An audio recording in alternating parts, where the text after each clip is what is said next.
You must love podcasts if you're listening to this. Do you want to start your own one or you already have one? Then follow Smarter Podcasting to get expert advice from me, Niall Mackay, the podcast guy. Since 2019, we've worked with over 40 podcasters, produced over 700 episodes, and helped many podcasts get to the top of the Apple Podcast charts. And right now, I'm offering you a professional edit for just $27. Click the link in the show notes. A podcast, it's much bigger content to digest, where you learn so much more about a person. And this is where the magic happens. The world is changing to the point where we learn from other people's stories about our own existence, about our sort of career decisions. And that makes it more exciting to just be able to share this and have it, available wherever, whenever. Welcome back to another episode of Smarter Podcasting with me, your host, Niall Mackay, the podcast guy. I started my first podcast in 2019 just as a hobby for some fun because I absolutely loved podcasts. And then over the years, I decided to take the skills that I'd learned, and because I lost my job during the pandemic, to start my own business, 7 Million Bikes Podcasts, where we now work with over 50 podcasts across the world. We've helped produce way over 700 episodes. And we've helped many clients, like the one we're going to speak to today, get to the top of the Apple Podcast charts, which is so exciting. I absolutely love podcasts and I love the difference that it makes. And so in this episode, we're going to talk about what it means to start a podcast from nothing, why you should start it, and how you can grow as a person, help grow your business, your brand, and even yourself through creating your own podcast. So I'm really excited today to talk to somebody that I actually first came across when he was a guest on a podcast that I was editing.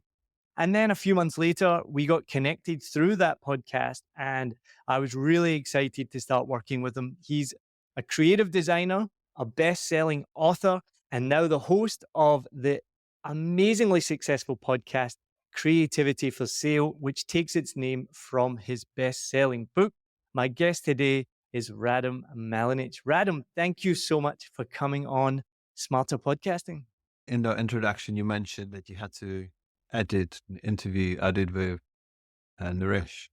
And I remember at those times, before I actually had a proper practice at podcasting and actually understanding how the process really should work, I always felt sorry for the editors because I was just such a scattergun, just going, like having too much coffee, speaking about too many different things, never really sticking with one topic, So, this is a bit, but it was a great start, a great playground. So it was nice to be connected through Naresh and actually start my own journey into podcasting, which has been fun. It's funny you mention that because I do remember that episode. And I don't know if Naresh told you, but I did feedback to him. I was like, this guy goes off in every direction, trying to narrow it down to one thing. And that's something that you've obviously worked on as your own podcast. But before we get to that, why did you start your own podcast? So it was one of those ideas that I had in 2018 after publishing my second book. I listened to someone's podcast. They spoke nicely. And I was like, oh, that'd be nice to do that. I don't know how. And I remember opening QuickTime on my laptop and recording about 5 sentences.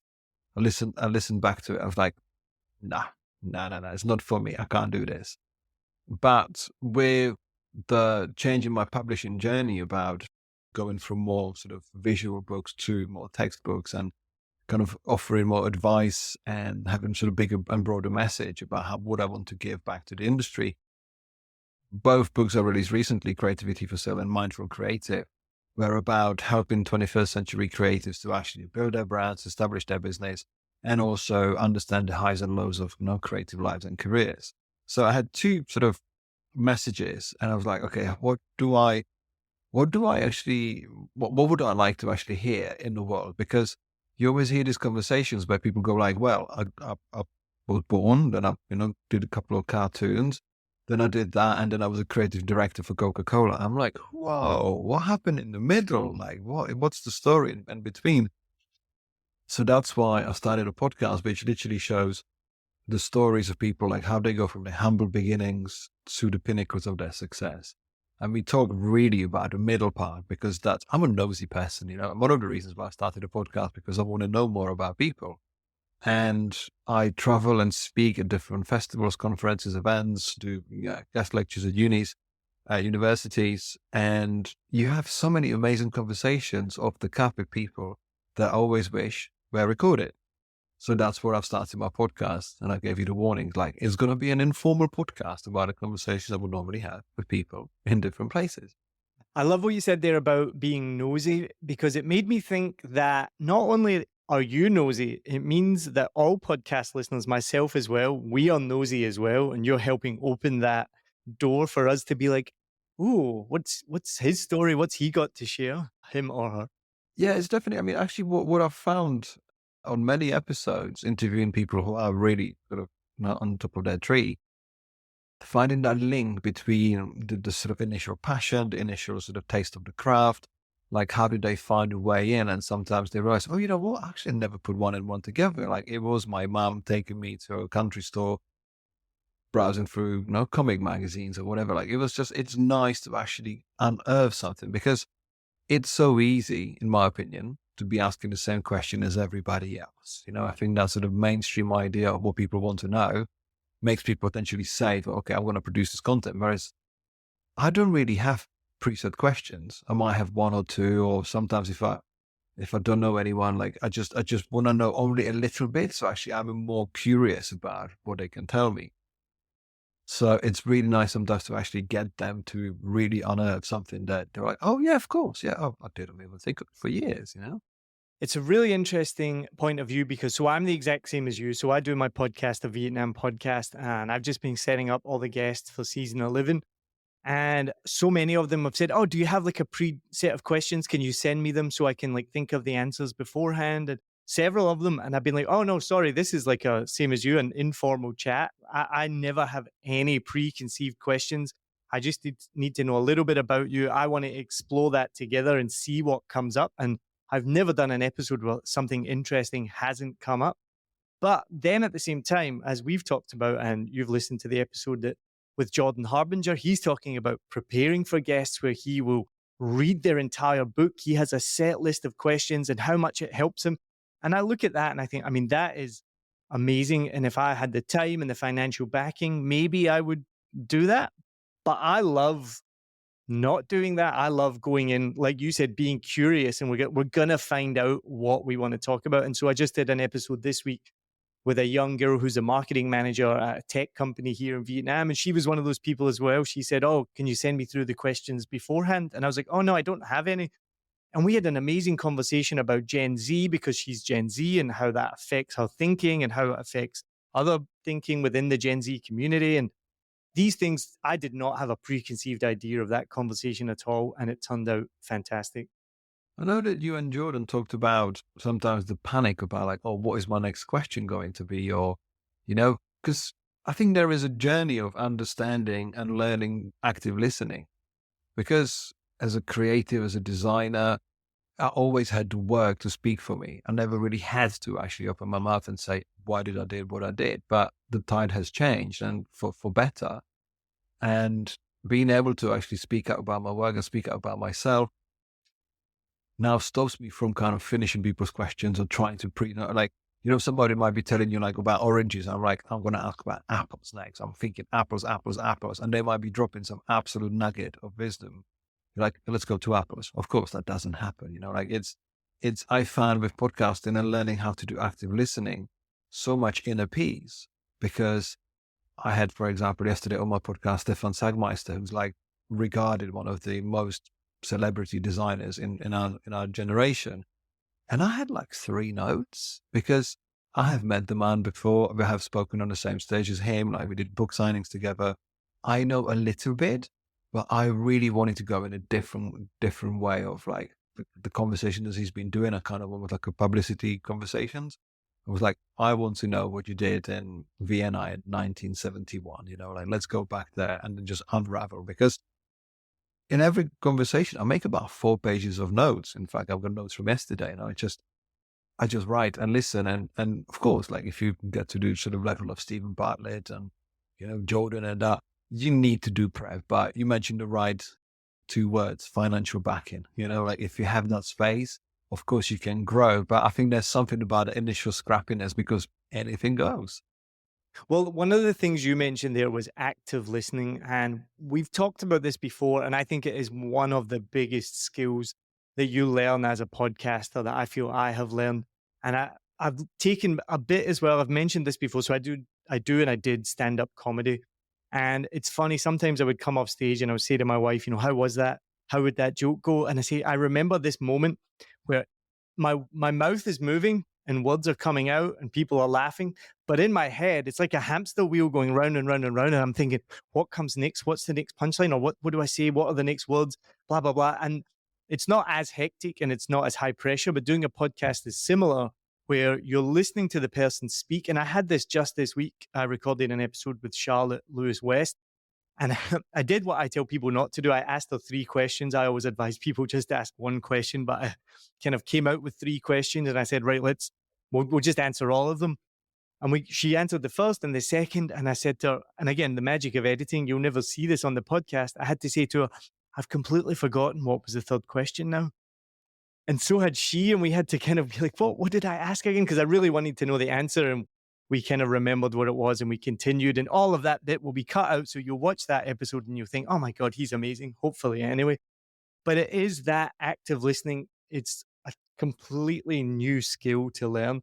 So how do you think that you've progressed as a podcaster? What skills have you learned, including active listening, and how did you learn them? I like your story about the jokes and kind of wondering about what's happening next, because in my teenage years and early 20s, I was a DJ. And I was grossly unprepared. Like I was so average in many different things I did in my kids sort of sports and stuff. I was always average. And I remember with DJing, I never really practiced. I never had time. I was busy in lectures and stuff. And I remember I would put a record on and then a 5-minute panic of what's going to be the next record. And literally that would be 5 hours, beer, records, beer, cigarettes but you were listening to the room. You couldn't just go with a preset set because that would be predictable. So it was just actually being reactive puts you well on your toes. And I mean, I wasn't after the 4th beer. Of course I wasn't stressed, but it's yeah, okay, let's listen to the room and actually make the conversation different, actually go with the flow. And I think that unpredictability is part of the drive, is part of that sort of excitement, because if you were to reel off questions one by one that you prepared, it's not really a conversation, No, is it? it's It's so just, boring. yeah. So what have I learned? I think not panic about what the next record's going to be, what the next question's going to be, because I always felt at the beginning that you have to have a fluid conversation, that, it needs to flow, because obviously in edit, no one knows. I have managed, we did now 45 episodes I've recorded. I think there was only 1 or 2 when I was just tired. I couldn't really remember the question I just asked and stuff. So, but no one knows that. And I did that thing that is actually recommended, that I started my podcast mainly with people I know. So I didn't make an ass out of myself in front of, Obama or someone like that, So that was helpful. And I kind of learned from my mistakes as a guest. I wouldn't call it mistakes, but from my performance as a guest in the past, as a scattergun, I'm I'll slow down. I'll think. And it was you being very instrumental in actually tuning me into, the 1 question only. Don't ask 7 questions in one. Slow down. I've got friends who work in studios, so I could have music producers. They're speak slower. This is fine. So I actually had a bits of advice from my friends. And the other day, my daughter put a podcast. I wasn't in the car, but she played it in a car. And I'm Daddy, you speak very slow. And I'm yes. It's got to be done. And usually I speak slow because I'm still thinking what I'm going to say next. That definitely helps as well. I think 'cause if I was to speak at my normal speed, the podcast would probably be about 5 minutes long or something like that. So how has having your own podcast helped you in your business endeavors or as a personality? We talk a lot about podcast helping brand authority and brand leadership. Would you say that it's made a difference to that? I wanted to share with you about one of my favorite affiliate partners, and that is Fiverr.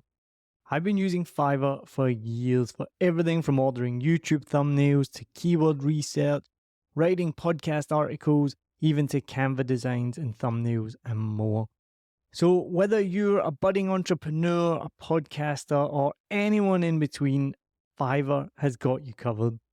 It really is the go-to platform if you want to find freelancers offering a massive range of services to help you on any project. Maybe you need a stunning new logo or just a short animation, whatever you need, you can find it on Fiverr. What I love the most is how easy Fiverr makes it to connect with talented freelancers from around the world, all at prices that will fit whatever your budget is. Plus, with Fiverr's secure payment system, you can trust that your transactions are safe and secure. No dodgy people you meet on Facebook groups that disappear with your money and never give you what you want.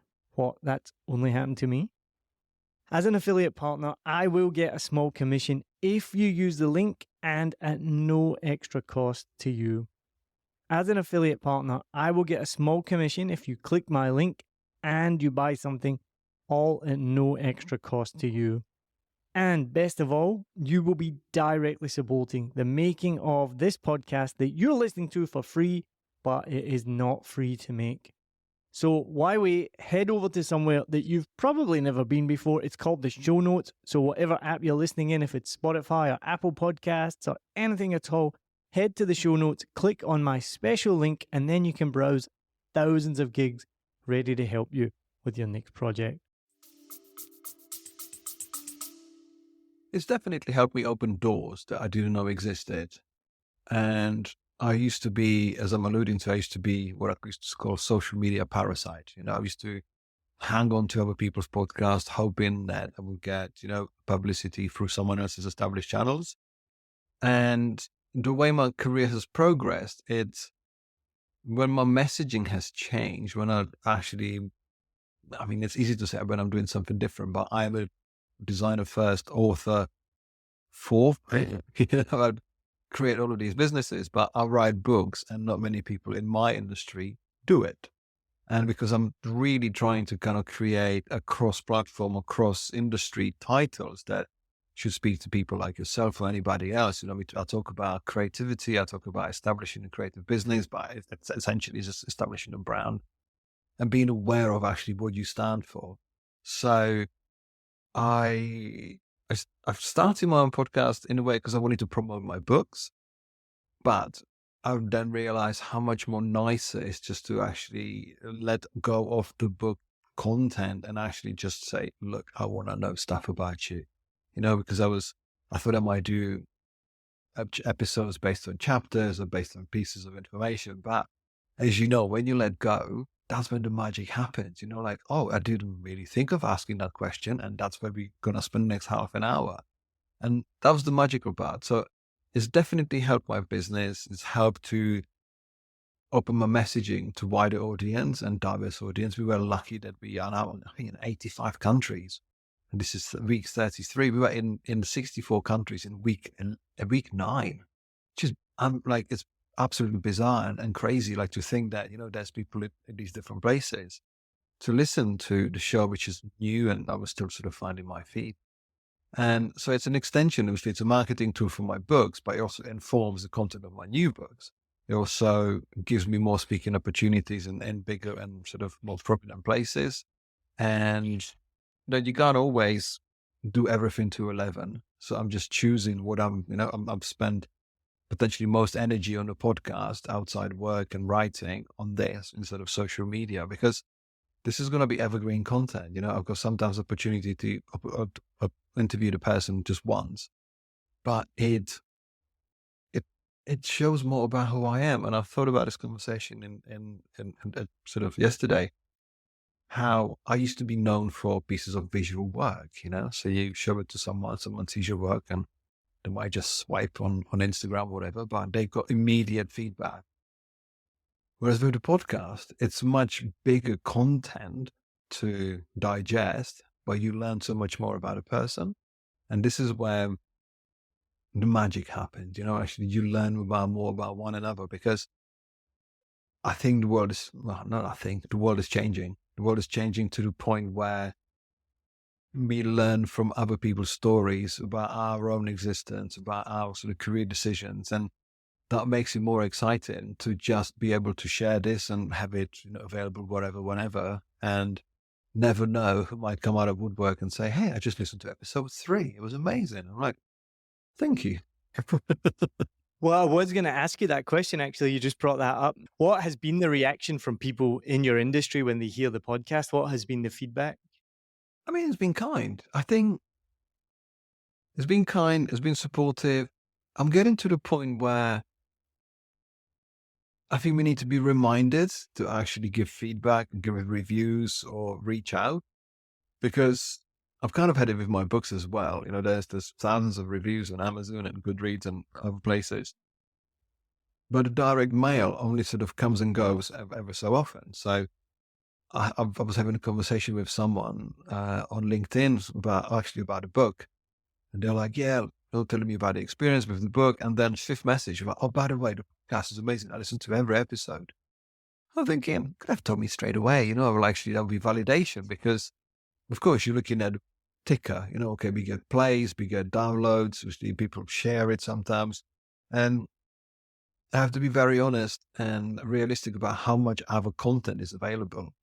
So I don't have a sort of raving fans in my inbox, after every episode.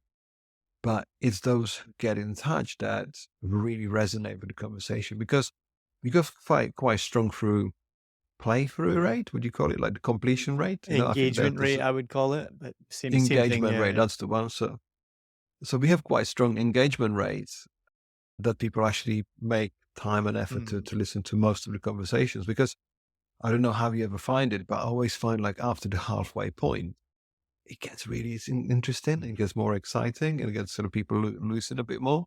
So yeah, I mean, it's been positive. It's been encouraging. And I think there's a development time, like, you can't expect people to just love it because you just showed up. I think people need to find time and find those sort of connections through different episodes. So it's been definitely encouraging, for sure. There's quite a few things I would love to comment on there. So one is what you just mentioned about things get exciting in the last half an hour. So obviously we edit your podcast and we don't do editorial. So we edit it for quality, right? So removing filler words and gaps and mistakes, things like this. So we don't move any of the editorial. But with my own show, a Vietnam podcast, because I'm in the room recording it. So when I'm editing it or my team are editing it, not so much lately, but definitely in the beginning, I would nearly always cut the first 10 minutes because it would just be so boring. I mean, I remember it was the third ever episode I recorded, and me and this guy were just kind of finding our feet, we're chatting, and we ended up talking about the monsoon season in Saigon, right? Because it's so dramatic and it's so crazy. But then I realized I was like, well, just talking about the weather. Weather chat is the worst chat in the world. And we think, because you don't really know what to talk about. And I'm like, doesn't matter if it's a crazy monsoon, it's fucking weather. Cut that out. And so I cut that bit out. And even the episode I just recorded this week that I was talking about with that marketing manager, after the episode, she said, "What did you think? In the beginning, we were a bit tense, right?" And I was like, "No, I already felt it. I will definitely be cutting out about the first 10 minutes because you feel it, especially you do a lot of online interviews when you're face to face with somebody, and both of those we were face to face. You feel it. You feel like this is not a flowing conversation, and so I think it's quite normal. And again, it's one of these things people don't see the magic of editing that you might actually cut out all that crap and leave it. So if you ever do feel that way with your podcast, then you can just let me know and we can cut it. But I've never noticed it specifically. I have started actually being a lot more active with the editorial side of editing my podcast, because what I seem to be doing, I'm doing the sort of the question sandwich. So I link to their answer, then I wander off to like a sort of semi-relevant place, and then I come to the next question. So because I've recorded so many episodes, I don't want to be murdering the same quote over and over again. So I have actually started taking myself out. Like, most of my questions, I started condensing them a lot. And it's more about a person, because I want it to be a two-way conversation, but you don't always hear, Conan O'Brien or Jimmy Fallon talking about himself because, this is what I did. Like, it's all about the person when I put focus on the person. So I have started cutting myself out and be a lot more at peace with how the show flows, because obviously to it's nice to have, your message and your voice there, but actually it's now about a generosity to actually let people shine and talk about their stories. However, it can sometimes happen that even the most interesting people can be droning on about the most minute detail for 15 minutes. And you're like, I don't bump into people's questions. I'll let them finish and I carry on after they finished. And like someone actually came back and like linked back to one question 3 times with the most annoying detail. I'm like, you're going to go over by 15 minutes for sure, because I need an hour show. And this is cutting out halfway through. So now I'm even like editing in my head. And Yeah, for even, for sure. example, if I don't do my intro, like I ask people like you do in TV, like, can we record the beginning again? So I've actually had people ask me, but it's about that sort of understanding and knowledge of the format. Having done it not a few times now, that I feel comfortable, because I don't particularly care how good the show is in a way of external validation. This is what we recorded. This is what we've captured. We can take stuff out. We can't bring any more new in, but this is what goes out. Because if you look for perfection, if you look for an amazing guest or amazing like topic that will click, that happens every now and then. But it's just a snapshot. So when people say, "Was it good?" Like, well, if you've done the best you can, that no, you can do even better show next hour. But this is what we got captured, and let's go with it, because it just frees you up. Like, anything goes. We'll see what happens. And if it's terrible, actually, I've re-recorded 2 or 3 conversations, but they were worth re-recording for different reasons. I also wanted to pick up on, you talked about the numbers and the downloads and we look at it, something that I think everyone naturally does is when they have a podcast, they're going to look at the engagement rates. They're going to look at how many downloads they got. We all love numbers and data. Well, I think most people do. But what can't be measured by numbers and data is that feedback that you're talking about. That means so much more. Like you're talking about that person who sent you the message saying, "Oh, by the way, I listened to your podcast." When somebody in real life tells me they've listened to my podcast, I honestly might be one of the best feelings in the world. And on the weekend, I was out having drinks with my wife and her sister. And this guy came over and he's like, "I'm sorry to interrupt you." He's like, "You're Niall Mackay, right? From a Vietnam podcast." And I was like, "Yeah, yeah." And he's like, "I just want to tell you, I love your podcast. Sorry for interrupting. I needed to come over and say hello." And he's like, "Thank you very much. I love it." And I was like, I'm getting goosebumps now just sharing that story. And it's happened less than 10 times in the 5 years I've been doing it. And I remember every time it's happened, and it is the best feeling. And that can't be quantified in the data and the stats. And it doesn't matter how many downloads you get, that moment is priceless. I understand the feeling.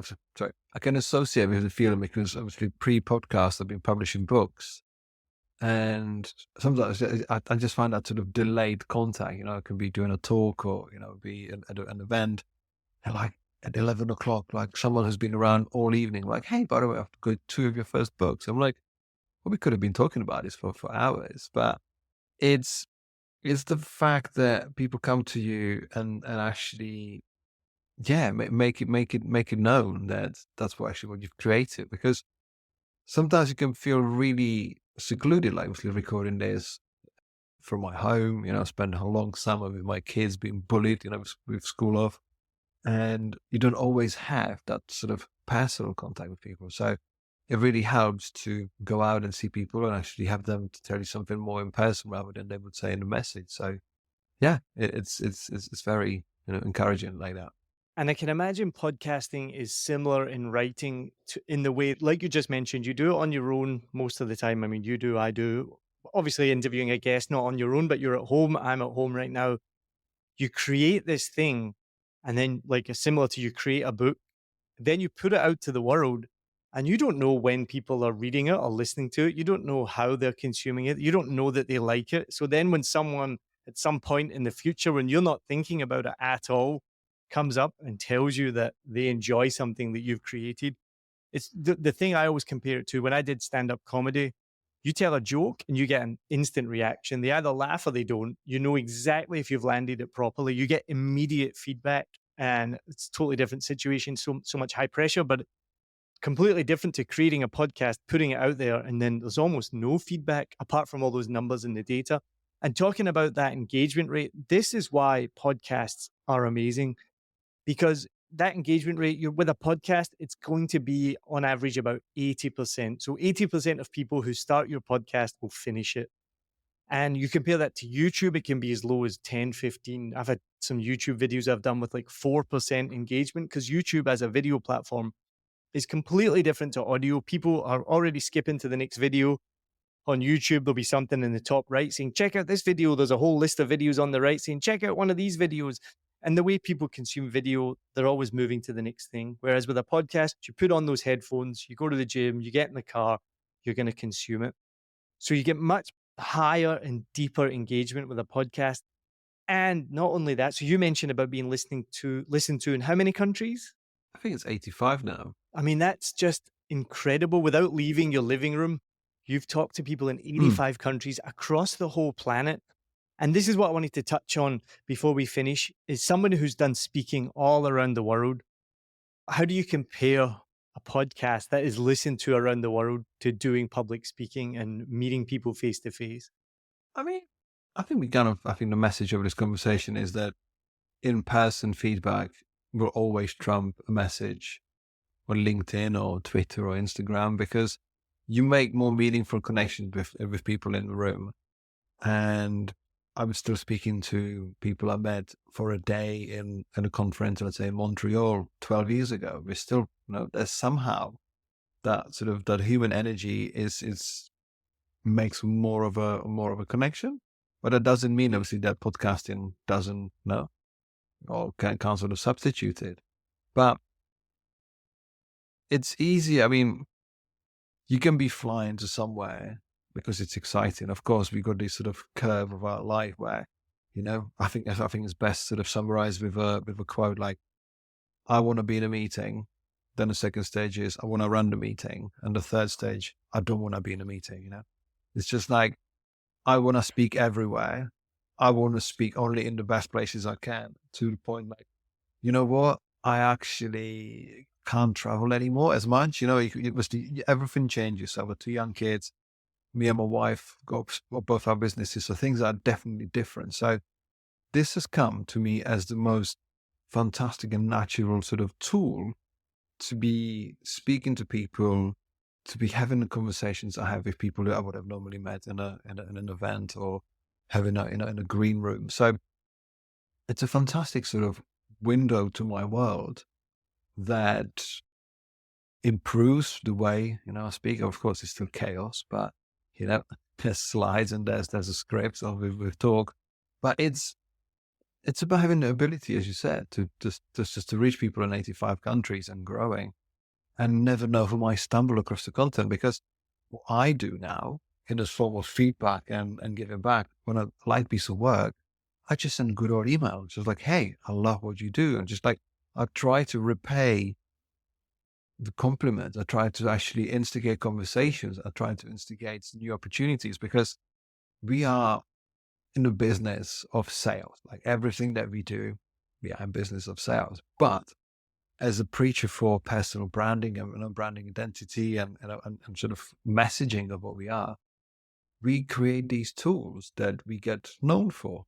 Because, as I said, I'm sure quite a few times, the world is changing, and this is what we do now.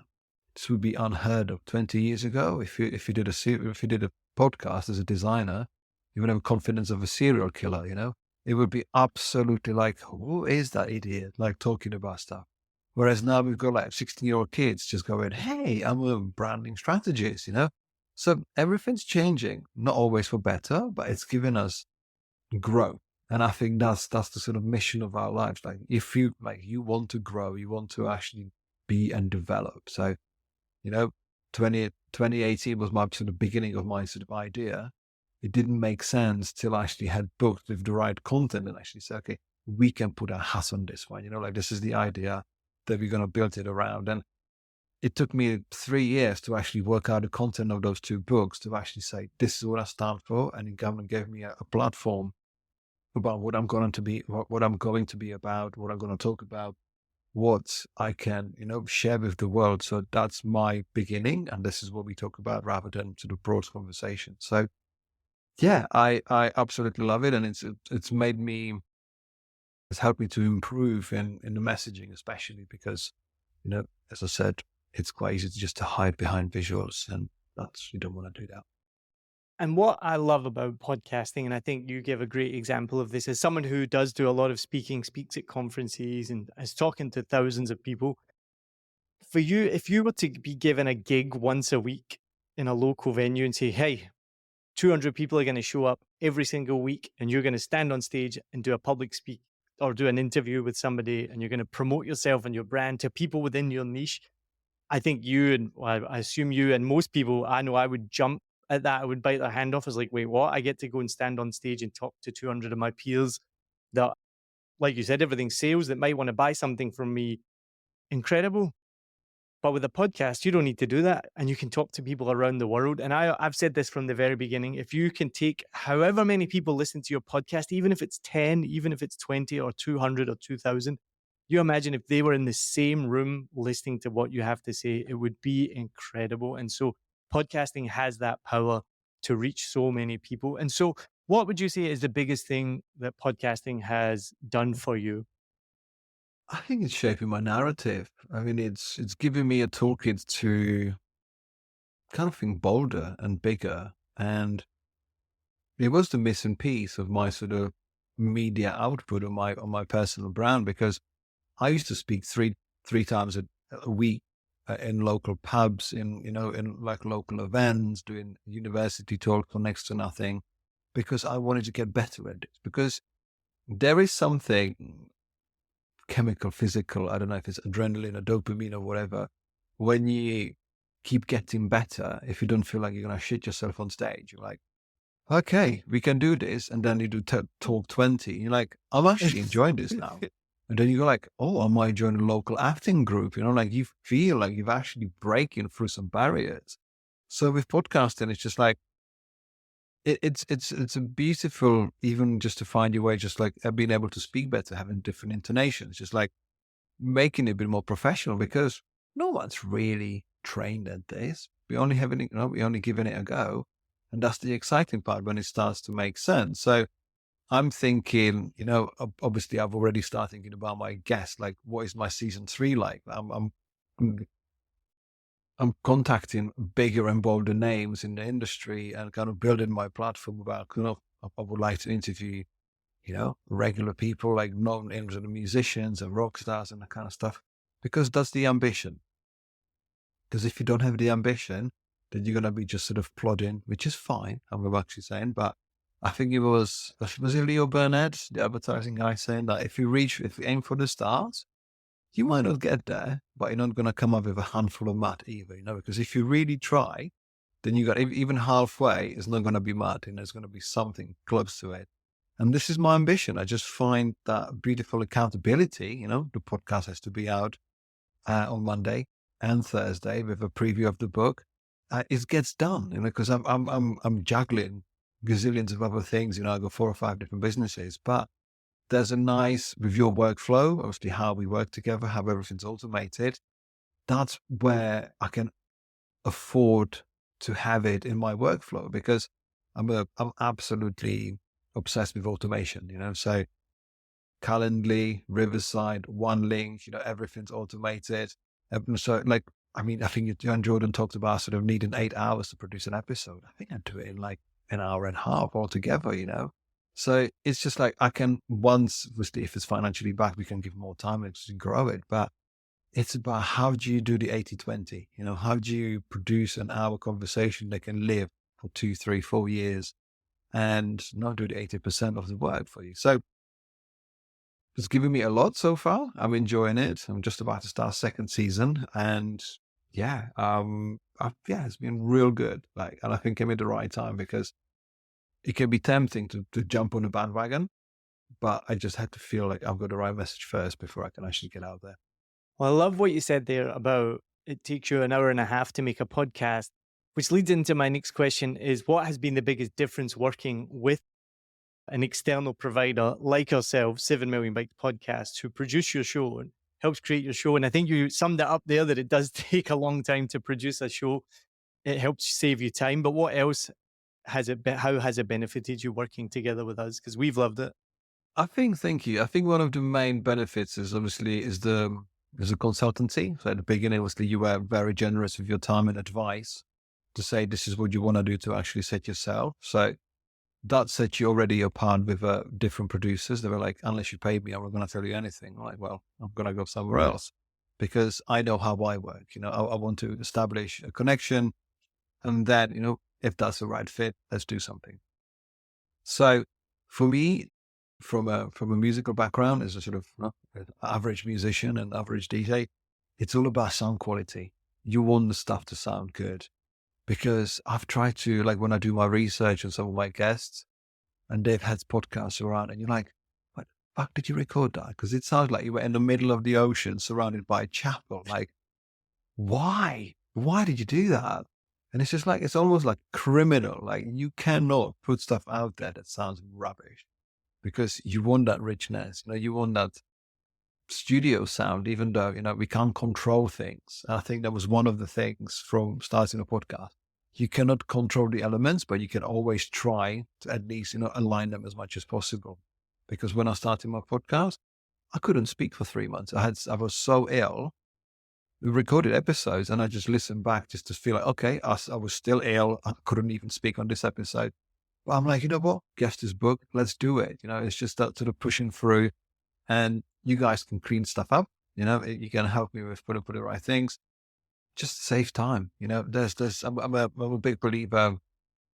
I'm a big follower of someone called Dan Martell, and he's got a book out called Buy Back Your Time.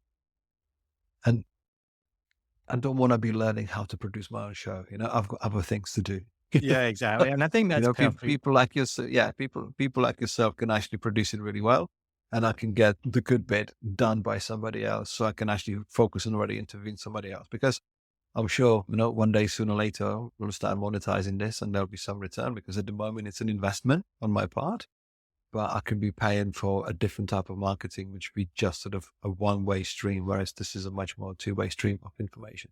Perfect. Well, Radim, thank you so much. I'm excited to see the continued growth of Creativity for Sale.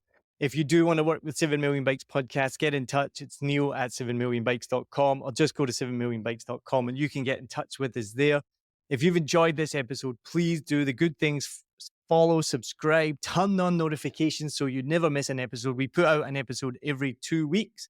And the best thing that you can do for me is, if you've enjoyed this episode and you know other people who produce podcasts and you want to share this with them, please press the share button and send them the link, share it with them so that we can build this podcast together.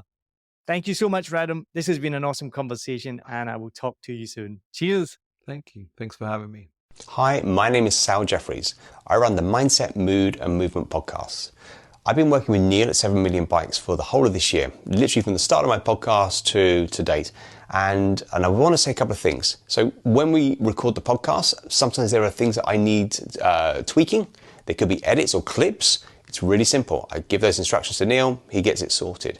There's sometimes a sound level differences between the guest mic and mine. Again, that's all sorted so the outcome is a really balanced sound. And also if there are issues with voice, little kind of sound interruptions, all those things that can distract a listener, Niall knows exactly what to do, cleans it up. The end result, a highly professional, beautiful sounding podcast without distraction. That's exactly what I want. I know my listeners do. So if you're interested in having that level of podcast and that kind of quality, Niall is a great guy, and I highly recommend you speak to him.